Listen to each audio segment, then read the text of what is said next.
Welcome to the New School of Marketing podcast, the place for smart, simple strategies that will amplify your business results.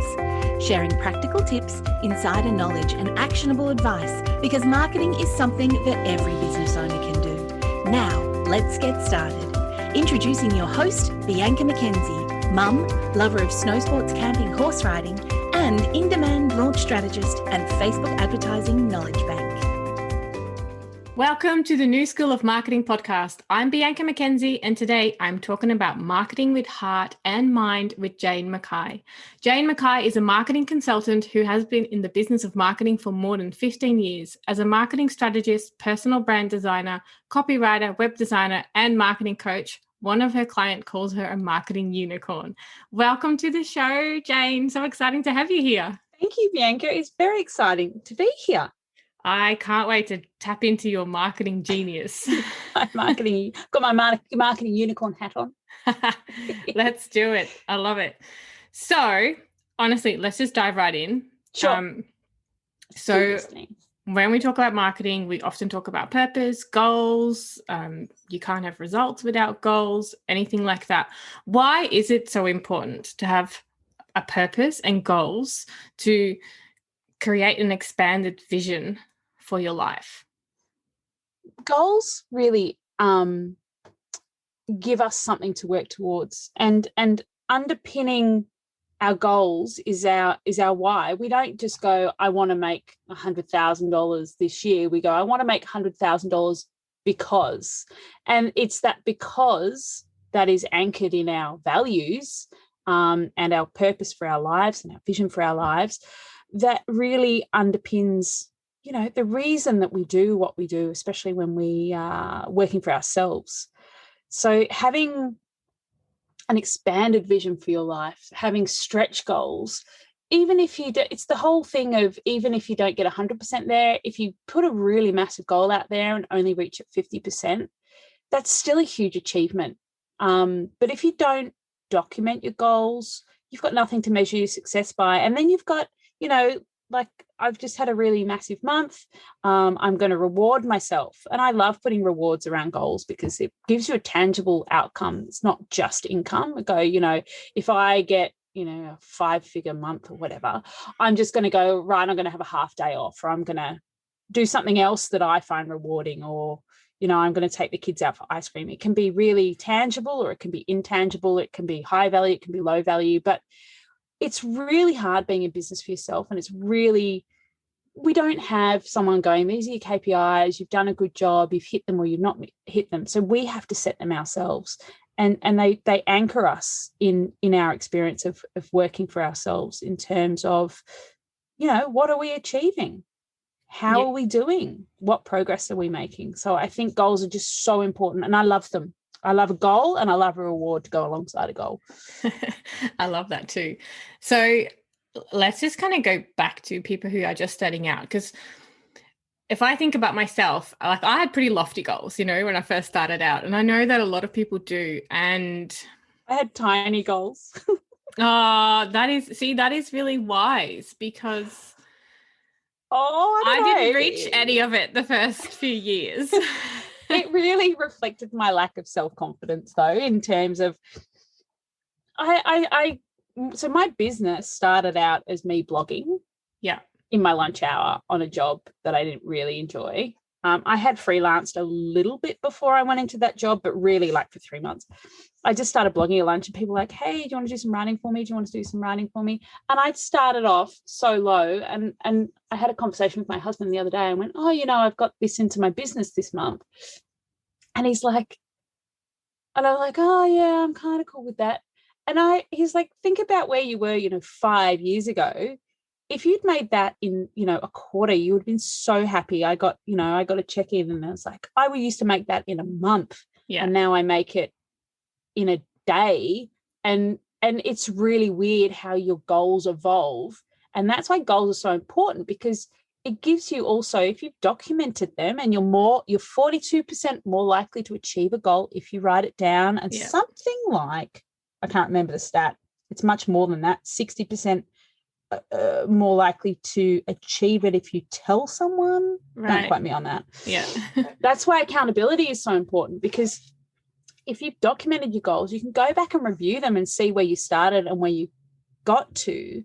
We spend so much time like in the weeds of our business, in the doing of our business, that our goals gives you, like, you pop your head above, out of the grass and you look around and you see the flowers that you're aiming for or whatever, or the flowers that are behind you that you've planted and have now, come to bloom, and you go, wow, I created that. And if you spend so much time in the doing and you're not spending that time in strategy and goal setting and reflection is so important. It's something we overlook often in our own businesses, reflecting on what goals we've achieved, how we got to that point, what we did to get to that point. It's just such a valuable exercise, and it gives you more meaning in your work, and it makes your work more fulfilling because you know what you're working towards and you know when you've achieved it. Yeah, no, honestly, I do love that. And it's just that if I look back at those first few years, I'm like, woo. I think I was probably thinking I was like Superwoman or something, because I was working full time and building my business as a side hustle. So yeah, it's like that whole time thing didn't really quite work out. But looking back now, I think the first 2 years I was running at a loss. So thank heavens that I was actually I had a full-time job to support that. And the reason I ran at a loss is because I didn't get any work, is because I was investing in myself. Like I kept buying, coaching and courses and all of that. And it was really necessary for me at that time. And it was money well spent. Yeah. But yeah, I also think that goals are not necessarily always about money. I do have money goals for sure. Like every single month I sit down and look at, okay, this is the kind of revenue that I want to make, and this is what I want to pay myself and take home. But for me, my goals have evolved as well. And I kind of just, where I want to go with this is I want to give people permission, and anyone who's listening, give yourself permission to have goals that are not necessarily about money, but also about life. And for me, my goals have evolved, especially now that I have a 3-year-old, and I love not having to get up at 6 a.m., get on the train, drop her off at daycare super early, not see her until the night. That for me, like, it's one of those goals. It's like I can drop her off at 9 o'clock and go and get her at, 3, 4, 5, whenever I want to. And that is important for me. So yeah, goals are not only about money. I just kind of want to give people permission. I think the money goals ultimately give us what I call lifestyle goals. So it's, what do you want your life to look like? Taking the time to design your life. So big things for me are holidays. I adore holidays. They give me time with my children where I'm not trying to split my time between my business and my kids. Money facilitates that. So that's why the money goals are important. But it's that underlying why. Like, I was listening to someone the other day and they were talking about, okay, start with $1, double it, or start with 10,000, double it, and then try and work out how you would spend that money every day. You get to a point where you can't spend any more money, no matter how many times you go, I'm going to buy a house or a car, whatever. Yeah. Money just is a byproduct of our businesses, and it facilitates the lifestyle goals we want. So the more revenue I can generate, the more I can reach one of my lifestyle goals, which is to work 4 hours a day, 4 days a week, 44 weeks a year. Yeah. And then those 8 weeks, have those 8 weeks either on holiday, overseas, preferably, not at the moment, or just enjoying school holidays with my kids without having to work out care and all of that sort of stuff while they still want to hang out with me, which is, I'm holding firm on that for the moment. And that's what, for me, the money goals facilitate, because they're not just about having money. They're about, I go and get to have fun, or I get to have family time, which is my number one thing in my life, which I'm doing next week. Yay. That is so exciting. I love it. So, yeah. Okay, let's move on from goals, because there's a lot of things that you do. And so bringing it back to marketing, when someone starts, I guess the first thing a lot of people think about is, well, a lot of the time we get sort of stuck in the the pretty side of things. Oh yeah. The branding. But branding is like, I feel like I'm opening a can of worms here. Oh, I love opening a can of worms. So talk a little bit about personal branding and why it is so important for a business to, really build that reputation and becoming a thought leader and an authority. Personal branding, even if you're working for someone else, is really important. Everything you do and say online to represent yourself or in person, or your brand is a reflection of you and how you operate. And building a personal brand reflects your values. And when we get into business, you go, I'm going to get a business name and I'm going to get a logo and it's going to be this color. And I go, hang on. What's your values? Who do you want to work with? Which is a question that I ask all of my clients and invariably people go, gosh, people have told me I should work with these people. No, forget the should. Okay. Yeah. Who do you want to work with? And what's meaningful to those people? And what are you saying in your personal brand to attract those people into your business? Because you can have the prettiest brand in the world, but if you haven't taken the time to get to know your dream clients, then what you say and how you look isn't going to be at all meaningful to them. And you're not going to be a magnet to them. You're not going to attract them, because I'm all about pull marketing, not push marketing, which is different to how marketing's been in sort of the last, I guess, century, like the male-centric branding and marketing. Women are much more about having relationships and developing those relationships. And we talk about know, like, and trust all the time, but it's about letting people get to know you, which is showing up in your personal brand. And then people get to like you, and then people get to trust you, and they trust that you're the person with the solution to their problem, which is what personal branding and messaging is all about. It's about letting the people who need to work with you, and so you can expand the vision for their life, get to know, like, and trust you. And you do that through content. You do that through showing up. You do that through wherever you are in, Facebook groups, on LinkedIn, whichever channel you choose. And you let people get to know you. I had a client come to me last week and say, it was between you and someone else, but I watched your Instagram videos and went, I really like the way you operate. I really like how you come across. And, you and I have known each other online for a while, but I'm very much what you see is what you get. Like, there's no other side to me. When I work with you, I'm like this. When I'm on a podcast, I'm like this. When I'm on my YouTube videos, I'm like this. And it's being authentic in your personal brand and not trying to be like the Marie Forleos and the Carrie Greens of the world. Your unique superpower is that you are you, and people are going to like you or they're not going to like you. And if they like you, hopefully they grow to then trust you and want to work with you. And that's what personal branding is about me. And that pathway to thought leadership is, you've got a unique way of doing something. You've got your own unique process. You've got your own outcomes that you achieve for your clients. How are we going to put that in the signature system? How do you want that to be communicated in a signature piece, be it a book or a keynote speech or a podcast or whatever? And that's what personal branding and that's what thought leadership is to me. Yeah, I like it. Right. And it's that thing that it's not just the way you look in terms of your logo, your colors, your blah, blah, blah. It's what you say, it's your messaging, it's your values, it's what you stand for, all of that. And I'm very much what you see is what you get as well. I'm not showing up as much as I could at the moment, but knee deep in client work. And that is another part of one of my values is like I give my clients what they need from me. So sometimes my marketing is a little bit on the back burner. Sometimes I'm the world's worst marketer because I'm doing it for my clients, but I don't turn up. And I'm also very much about, I'm the back end person that's facilitating my clients turning up in their marketing. Yeah. I'm not very extroverted. I do come across as quite extroverted, but I'm actually quite shy. And I'm literally blushing as I say this. I find it really difficult to show up.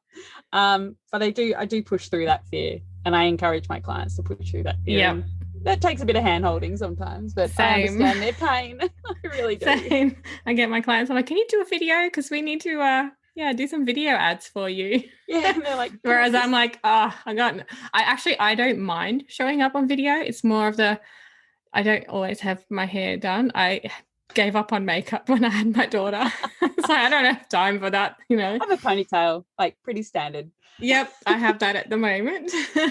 And yeah, usually it's like if I do show up, it's a spur of the moment kind of thing. I'm going, oh, I've got something to say and let's just do it. Inspiration. Yeah. Exactly. But I don't really worry about what I look like. I don't think people really care. Nah. I think we're so over the very polished Instagram filtered that when someone turns up and shows up and they just look normal, we're like, whoa, that's actually a normal looking human being. Yep. That's me sitting there in my leggings. Oh, dear. You already touched a little bit about, attraction marketing and getting people to know, like, and trust you. Why do you think it's important to be intimate with your dream client? And I don't always like using that word because I did a whole YouTube video of it, and it's like intimacy is the future of marketing, because when you get to know your dream clients on such a level that they feel that you are speaking to them directly, that's when that really magical thing happens where they go, oh my God, this woman, it's like you're speaking to me. And that's when they go, wow, she obviously knows what she's talking about because she understands my problem so deeply. I need to work with this person. Yeah. And that's what it is about being intimate in marketing. It's about getting to know your clients on such a level and understanding their problems on such a level that you are buying your services is the next natural step. I always say marketing is basically a tool that makes the sale easier. Yeah. And if you've done marketing well, the sale is the natural next step. So that's why when you know your clients on such a level that they feel you are speaking directly to them, which is what good copywriting does. And copywriting, the whole point of copywriting is to elicit action. That action is to buy from you. And that's what good marketing is. Yeah. In a nutshell. It's not conning people into something. No, it's not scamming people into buying from you. My friend was saying yesterday that her son, who's 7, said to her, oh, I know what you do, Mum. You're a marketer. And he's like, she said, oh, really? And what do marketers do? She said, they make things sound better than they really are so people buy them. I was like, oh, my God. Yeah, which is sort of the old school of marketing, but we're talking about the new school of marketing where it's not about that push, push, push. You feel like you're being shouted at the whole time, like the Harvey Norman ads. It's about, hey, I heard you've got this problem. I understand your problem. Do you want me to fix your problem? Yeah. Cool. Done. Yeah, and totally fine if you don't want me to. There's, other people who can help you. But, there certainly are. Yeah. If we connect and, then, I am totally there with you. I do not ever do the hard sell when I get on a call with people. I just, give them this is it. My perspective. Yeah. And then it's like, well, this is what it would look like if you worked with me. Think about it. Yeah. And if you want to go ahead, just let me know. And and it's so gentle and not pushy. I've had calls with people where I've barely named the price and they're like, okay, how do I pay you? And it's because I've taken the time to get to know their problem and explain it in such a way that they realize then that I do understand their problem. I'm not just doing sleazy sales. I'm actually going, I understand. And I'll get on calls with people and go, you know what? I'm not the person to solve your problem, but this person is. Yeah, I have that too. Yeah. That's what we do. When we're, it's about that, heart-centered and making sure that we're always doing the best by our clients. Yep, and we totally are. Yeah, we try our very best. Definitely. So marketing is such a big beast, right? There's so many moving parts. There's so many things and it's only getting bigger, isn't it? Like with all of the tactics that we can use and all of the technology. Mm-hmm. So it's pretty easy to be distracted by, shiny objects. I have that problem quite frequently. So tell us a little bit more about how people can sort of make sure that they stay focused and stick to what they need to do. Work out, okay, so I talk about ROI, return on investment. Work out if the thing that you're about to buy or invest in, or, you know, the new software that you want or feel you need, is actually going to deliver an outcome for your business. Because it's really easy to spend time in the busyness of being in business, which allows us to be distracted from the actual doing and the making of the money in the business. So make an assessment, like, is this actually going to move the needle forward? Is this going to take me closer to my goal? Which is why goals are so important, because you've always got that yardstick to go, is this actually moving me forward, or is this just keeping me stuck where I am? But it's another thing I can say, it's all right, I'm really busy, therefore I feel productive. It's so easy to say, I need all the tools, I need the really high tech, I need Kajabi and Ontraport and this and that, when there are actually really low cost, low investment, easy to use alternatives to that, especially while you're starting out. You know, I've seen online coaches going, you need the full tech setup before you even get a client, which makes no sense, because if you're spending $500 a month on software, but you're not making any money, you know, you're going to go broke really fast. Yeah. What's the point? Yeah. What's the point? When find alternatives, ask questions. If you feel misaligned with advice that someone's giving you, even though they're perceived as a guru, ask questions, because we're so used to there's so many gurus out there telling us so many different things to do. Just because they look successful doesn't mean they are successful. And just because they are successful doesn't mean their model is right for you. Yeah. So have confidence in yourself as a business owner to make decisions, and they're not always easy decisions, in your own business that are right for you and your business. Don't try and replicate someone else's model, someone else's funnel, or squeeze yourself into someone else's system when it doesn't feel aligned with you. Because if the alignment's not there, you're not going to turn up. And you're not going to make money. No, it's not going to work. It's not going to work. So it breaks my heart when I see startups going, I've got to have all this, I've got to have this tech stack. And it's like, you don't need a tech stack. Just start really, start with MailChimp.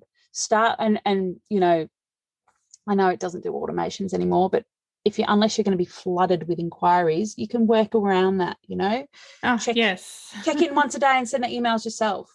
Yeah. But don't invest hundreds of dollars in an automation or in a funnel, untested funnel software, and go, it's going to make me bazillions. It's not how you start out. That's not how it starts, unfortunately. It also depends on what your business is. If you're a service provider and you only work with 3-4 clients a month, do you really need all of that? You don't need a CRM. You just need Google Docs. That's what I do. I've just got my my Google things, and I do have a CRM because I teach courses as well. But like, if I was just doing my Facebook ads management and I didn't do any courses, I wouldn't need half of the stuff that I've actually got. And don't overcomplicate things. No. Like, pick one thing, do it well, get that up and running and profitable, and then move on to the next thing. Definitely. Because you can think, I need multiple courses, and I need to have this service, this service, this. I've just simplified my business again, because I've realized that there is one core product that I can offer, which is strategy, which gets really good outcomes for my clients. It empowers them. And it's really fulfilling for me, without wading through the weeds, as I talk about, of, you've got to make this bit of your website work and this bit of your website work. And don't be afraid to say goodbye to services that are no longer aligned with you, who you are, or they're who you are when you started, but they're not who you are now. Oh, so totally. Always evolving. So I'm like giving away, like, one of the core, like, not given away, but basically closed down one of the core sides of my business in the last few months, because it's not where I am right now. No. I might bring it back, You might not at the moment. No. I'm simplifying too at the moment. It's so fun. I'm like, I just have to sell this one thing over and over. It makes things a lot easier. I think when we start out and we try to be everything under the sun and try to offer everything, it actually becomes really challenging for someone to get to know you for something. And it was exactly when I started doing just Facebook ads. Like, I'm a marketer. I can do lots of other things. But just being known for one thing has made everything so much easier. Yeah. It makes a big, big difference. And yeah, just to come back to what you were talking about, you don't need every single thing under the sun. I had this conversation with Lyndall not long ago about podcasting. Like, I got to get this and this microphone and that and that and that before I actually start recording. You don't. They sound like excuses, Bianca. Exactly. I know. I started with my Apple headphones and that was it. I just went with the done's better than perfect. That's all I use a lot of the time. I've got a Rode mic now, but it's a whole lot of setup. I've got lights, I've got a backdrop because I do video as well. And then when I'm building an office, woohoo, I will get a different setup again. So I'm excited about that. But you've been doing this for a while. That to start. Yeah. I was looking back at my podcast. My podcast is 5 years old. Wow. Yeah. Weird. Mine's not even 1 yet. They're still baby. Congrats. Oh, baby. But you have a 3-year-old, whereas my youngest just turned 7. Big difference. I started my podcast during the pandemic. What a crazy idea. With a toddler at home. Anyway. Oh, everyone's standards, though, are very different to where they were 18 months ago. Like, we don't care if a baby comes running in a podcast anymore because life happens. We've all got used to it now. It is true. Totally. And that brings us to the next talking point, mindset. We don't care anymore. And a lot of people don't mind those kind of things anymore. And mindset is crucial in business. Talk a little bit more about it. Mindset is foundational. So without the right mindset, mindset, I don't have a perfect mindset. And like Bianca was a guest on my podcast, and we talk a lot in my podcast about imposter syndrome. That never goes away. I don't think anyone at any level. I've had one podcast guest who said, I don't actually experience it, but that's been over however many podcasts. So mindset is the thing that gets you back when you're having the bad days. So we talk about resilience, which is the ability to get back up. And then I talk about having a grit and growth mindset. So this is what I talk about in my course, which I'm going to overhaul soon. Grit is the ability not just to get up, but to be optimistic about the future at the same time. And that's such a big part of being in business, because we're all going to have bad days, and it does get really stressful, and things break and things don't work and we make mistakes, but it's the ability to overcome those bad days and look ahead to the future and just keep going. I've had some very frustrating times in my business, but I've never stopped believing that I can do this. I'm here to serve my clients. I'm here to do the best by my clients, and I'm here to help them expand their vision for their life and help them succeed. And that's like my beacon in those bad days in business. And your mindset's your foundation. And if you have a failure mindset, you're not going to succeed in business. Yeah, but you're not going to succeed in a lot of places. And no, you're not. Of areas in life. And if you have a failure mindset, I really just want to give you a hug. I know. And they always say that starting a business is the biggest personal development exercise you do, and it 100%. Totally is. It's so hard sometimes. Everything becomes personal. It feels like everything is personal. It's not like, when you're in a job, you obviously give it your all and you're invested in it, but at the same time, when you walk out that door, work stays at work and you don't really think about it. I wasn't. I've forgotten what that's like now. I don't know either. Sometimes I have days where I'm like, oh, maybe I should just go and get a job. And then I remember why I'm doing this, that I do love the 9 a.m. drop off. And, how would I cope with school holidays? That's what I always wonder. Kudos to all the people who work at home and cope with school holidays. I don't even know how they do it. It's funny, though, because I've talked about this before with you about how we love what we do. Yes. How it's really tempting to go, I'm just going to go back into the office and just do a little bit of work. But coming back to mindset, and a big part of mindset and being in business is valuing your time and having boundaries around that. And so boundaries are one of the biggest things that I've learned, which are a part of mindset, part of we tend to overgive as freelancers. Yes. We tend to want to be responsive, super responsive. I'm going to send, but if you're responding to someone at 8 o'clock on a Sunday night to their email, they're going to expect that. So for anyone who's in startup, set your work hours. Like mine are now 9:30 to 2:30 because I now allocate an hour in the mornings for exercise and just getting myself sorted, which I didn't used to do. I used to be like, I've got to be there at 8:30 because that's when I started when I was in a job. Like, what am I doing? So now I'm like, no, I'm working 9:30 to 2:30, which is bringing me closer to that 4 hours a day, 4 days a week, 44 weeks a year. So boundaries are super, super important. I just want to say that. Yeah, no, they totally are. And honestly, I'm 7 years into doing this full time for myself. Yeah. So I'm like, it's still an ongoing, like, I don't know. I feel like it shifts all the time. It's like, I think I've got boundaries and then something happens and I'm like, it's another lesson. I need to put some boundaries in place. You know, and I have the most beautiful group of clients and I'm going away. I mentioned off air that I'm going away for 2 weeks on Monday. Yay. And I've emailed them all and gone, hey, just an FYI, I'm away for 2 weeks. And they're like, cool. See you on the other side. Gives me a chance to get my website content done, but see you on the other side.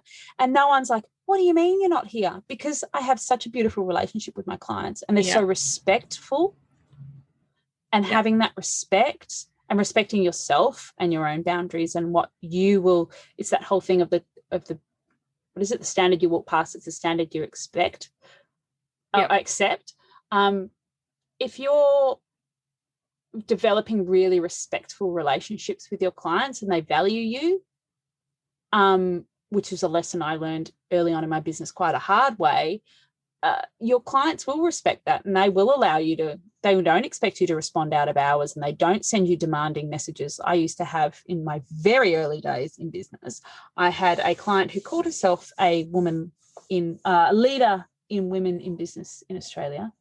And she would email me at 8 o'clock on a Sunday night and then call me and berate me at 8 o'clock on a Monday morning for not responding. Ouch. That's just kind of like getting a really crappy job with a really crappy manager. That's not working for yourself. We've all had crappy managers, but I was like, you know what? And that was the first time I ever fired a client. I've ever fired 3 in 12 years in business. Yeah. I'm like, you know what? This isn't working for me anymore. No. Bye-bye. And she's like, what am I going to do now? And I was like, well, figure it out. That's the great thing about working for yourself. You're your own boss and you don't have to take anything from anyone. And this kind of brings us back to that question you said earlier about whole personal branding and dream clients. Who do you want to work with? Who do you want to work with? And this is really important in that as well. You know, how do you want these people to treat you? Yeah. And how do you want to feel when you're working with them? Because marketing itself is about feelings. Yeah. It's forcing you to feel. It's about helping someone feel a certain way. So, you know, you might look at branding and I'm going to come back to the visual here, and it's grey and it's blue and it's sedate, or you might look at branding and it's bright colours and yellow and purple and pink, and you go, you know, that makes me feel energized. The same copy makes you feel something. Visuals make you feel something. Someone's personal brand and their messaging makes you feel something. And it's developing that connection through your personal brand. That is where the joy is in having your own business. Totally. I could rant about that all day. So marketing is a lot about our hearts. And I know that women, and I don't like to call myself an intuitive marketer, but in a way I do use a lot of intuition, because sometimes it just feels better. But we also need to look at the numbers. So how do we actually combine, you know, the way we feel, and then how do we look at the data and then make decisions? Data-driven decisions in marketing are a really powerful thing. So when you're starting out, you don't have data and you're basically throwing mud at a wall and seeing what sticks. Yes. But ultimately, marketing, is this conversation I was having with a client earlier in the week, is about experimenting. It's about putting stuff out there and seeing what does attract your dream clients. I went really hard in niching a few years ago who I thought and attracting who I thought was my dream clients. And then when I actually got them in the door, I realized that there was a misalignment with who they were and who I was and how we worked together. So I re-niched, and the rest is history. But getting your numbers, looking at your data, you know, a really simple metric is looking at website traffic after you've posted on Facebook or shared in Facebook groups. If I share in specific Facebook groups in a certain type of way, I know that my website traffic is going to spike. And if you're then putting an opt-in out there or whatever, you can see after you've shared it what happens with your numbers. And then you can drill down further every time. Okay, what happened? What did I do then? I've got the traffic to my website. Did they go to my contact page? Did they opt into my whatever? Not a pop-up. Don't do a pop-up. Did they opt into my mailing list, or did they follow the action that I had stated on the site to do? And numbers are, you know, especially in the work that you do, that you're known for, Facebook ads. It's like when you do split testing on a Facebook ad and you change the background from yellow to white or white to yellow, and you go, hang on, you know, the numbers are starkly different and on the yellow one or whatever. That allows you to make a data-driven decision. But if you're not putting anything out there and you're not experimenting in your marketing, you're not actually doing anything because you're worried that people are going to judge you or you're going to fail or whatever, you have no data to work with anyway. Yeah. So go out there, do some experimentation, see what happens to start with a really basic metric to start with, like website traffic. Yeah. And, you know, go out there and have some fun with your marketing. Marketing has such a bad rep and people see it as scary and it goes to the bottom of the pile, but it's actually like one of the funnest things you can do in your business, especially with a personal brand. You can show up, you can do video, you can have conversations with people. It's great fun. I love it. I love that it's experimental, because honestly, that's what Facebook ads are too. It's like every day, and I talk about this a lot, it's all about testing. Nobody has like a proven formula. Like, despite what the gurus tell us. Like we all know, like I kind of know what will most likely work and those kind of things, but it's still, it has to be nothing's tested. Guaranteed. Yeah, exactly. Because humans are so weird. Yes, and so are algorithms. Oh God, don't get me started. But humans are really strange. They respond to things in really unpredictable ways sometimes. Like I've run Facebook ads before, and you go, why?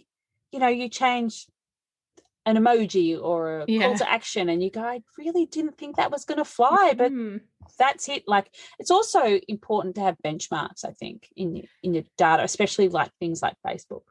You've got to know what you're aiming for, because if you start with a pool of 100, you know, 50% of them are going to convert, and then 25% of them are going to convert to the next stage, and then eventually you end up with 5 clients at the other end. You got to work out what numbers you've got to stuff in the top of your funnel. Yes. To get that 5 out the bottom. Yep. And you can't know that without experimenting. Exactly. And sadly, it does, with Facebook ads anyway, it does take a bit of a budget. And I do talk to a lot of people who seem to think that they might have a conversion problem, but most of the times it's a traffic problem. So that's why I love that you're talking about look at your website statistics. Don't build a website and expect people are going to just go there. Yeah. Like, you need to actually build it and they will not come. No, you need to actually send traffic to it. Yeah. And that's why you need to look at those stats and like how many people have actually gone to your website. If you've had like, you know, 10 people on your website and you're worried why you haven't had a sale yet, or even 100, then you have a traffic problem. You don't have a conversion problem. You need to have enough people going to your website. And I just always want to give all these people a hug, because it's like, oh, my website isn't working. And my website doesn't work. And people love blaming the website, which is the tool, instead of and they go, okay, what are you doing to drive traffic? Well, nothing. Yeah. SEO can only do so much. They have to search for it. They have to search. But the Google algorithm needs the traffic. Yes. Before they'll send the search traffic there. So it's this whole thing of, if you're signaling, if you're driving traffic there through, Facebook groups and Facebook posts and Instagram and LinkedIn and all the other social channels, if you're sending traffic to your site, which we want people to go to your website, that is your digital home. You want them off platform, off social platforms, and onto your website. That signals to Google that this website's, has authority. That website has something valuable to say. And it, SEO is a slow burn. It takes months, but if you're not doing all you can to actually drive traffic to your website, then, as you said, it's a traffic problem. You need to take responsibility for that. Yeah. And then with the whole, we want to drive traffic to our website. So we can post on socials, we can post in groups, we can all of that.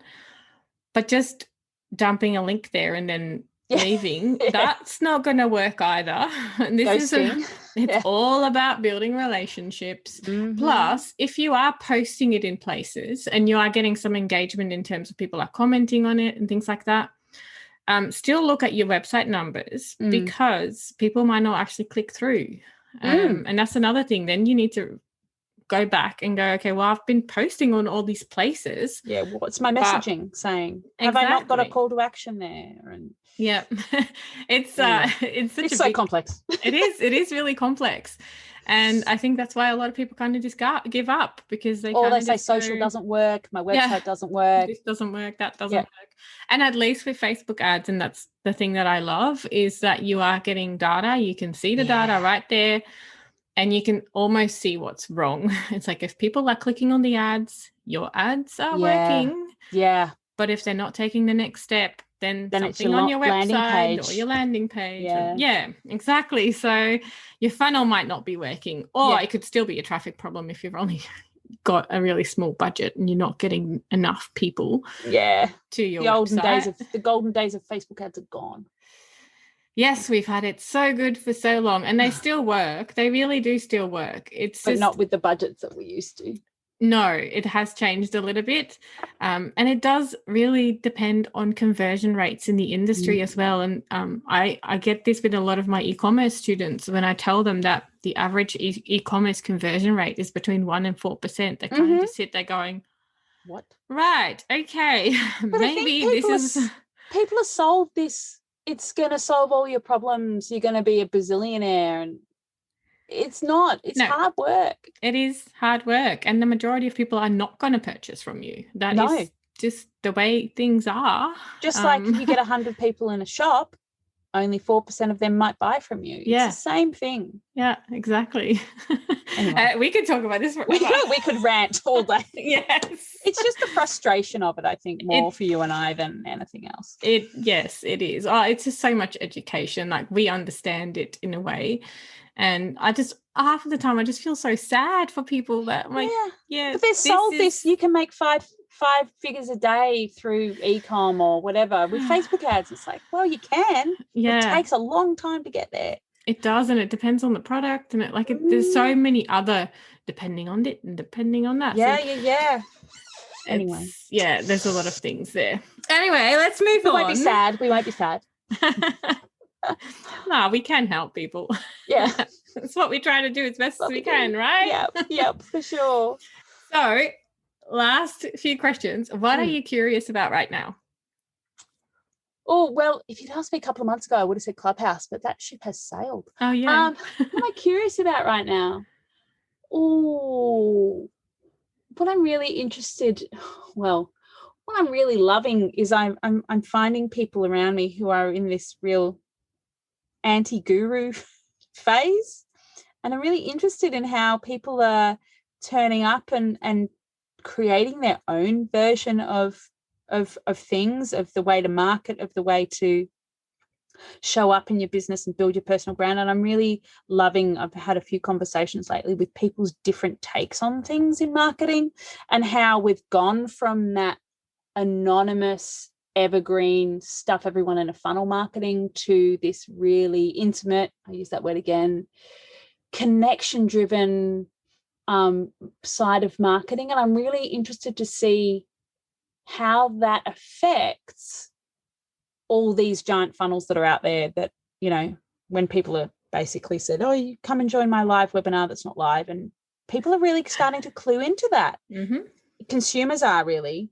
Yeah. And I'm all for an evergreen funnel with an evergreen webinar if you don't say it's live, because that's misleading. Yes. But yeah, I'm finding that really interesting because there's been a real shift in the last 12 months, say, to people wanting, and it might be a symptom of being in lockdown and COVID, that people are coming back to that. Actually, I want that one-on-one experience and I'm willing to pay for it. I don't want your recorded course. And there is always an audience for a recorded course. And I know that because I have mine and people enjoy it. But people are like, yep, I want to go back to one-on-one. I want that personalized experience. I want bespoke experience. And I want to have access to you, you know, the expert in your field. And that's been a really interesting shift back, I think, from where we started 12 years ago, when you really only worked one-on-one to people, to this explosion of social media and tech,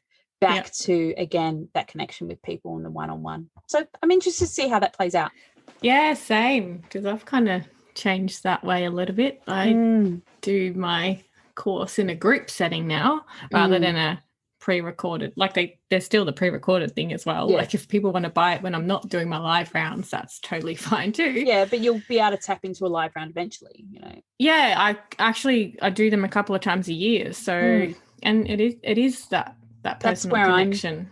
I'm aiming to do rejig my course and then have a mastermind as well. Yeah, where people can spend, you know, a lot of time together in a group setting. Yeah, having that connection.